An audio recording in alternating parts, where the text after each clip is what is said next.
and you spend a lot of time going around trying to convince other people or trying to get their approval, what will happen is that you will lose your nerve. And other people will convince you that what you're doing doesn't have any value, and you'll give up on your dream. How much time do you have left? How much time do you have left?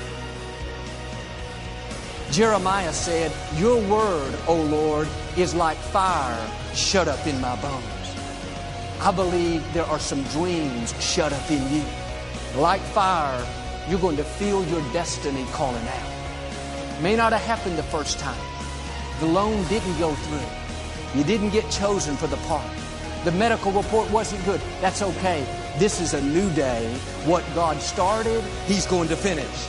You may have missed some opportunities, but God knows how to make up for lost time. He's going to give you another chance. He said in the book of Joel, "I will restore the years that have been stolen." Progress equals happiness. And if we can make progress on a regular basis, we feel alive. And that's why at the beginning of the year, we get this thing like, okay, I can have this fresh start. I can really do what my soul desires. I can expand. I can grow. I can improve. I could change. Or maybe better than change, I could progress. See, think about that. Progress is an aliveness to it, doesn't it? You don't have to work at changing. People say all the time now, well, I'm working on changing. Don't worry about it. You don't have to work on changing. Change is automatic. Your body's going to change whether you want it or not as the years go by. And no matter how hard you work, there's going to be some changes going on there. The economy is going to change no matter what you want it to do. The weather is going to change. Relationships are going to change. Everything in life is always changing. We don't have to work on change. Change is automatic, but progress is not. So if you want to make real progress, then you really got to look at your life in a different way. You got to say, I got to take control of this process and not just hope it's going to work out like people do who make a resolution. You may have lost years because somebody else put you at a disadvantage, or years because of your own choices. God knows how to make up for it. He's still going to get you to where you're supposed to be. This is what happened to Joseph in the scripture. God gave him a dream that one day he would rule a nation. In this dream, he saw his brothers bowing down before him. Joseph should have used more wisdom and not told his brothers that part of the dream. Certain things you should keep to yourself. Some people can't handle what God's put in you.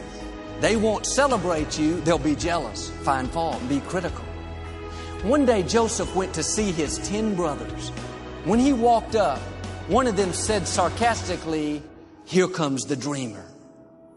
They weren't upset because he was their father's favorite child. They weren't upset because he was wearing a coat of many colors, a coat that represents favor. They were upset because he had a dream. They were offended because he was determined to break out of the mold, to do something great, to leave his mark. They would have been fine if he was content to be average, to accept the status quo. But when you stir up what God's put on the inside, believe that you have seeds of greatness, believe that you can overcome that illness, break the addiction, pay your house off, be blessed in spite of past mistakes, let me warn you, everybody will not celebrate you. When you have a dream, you're going to have some detractors.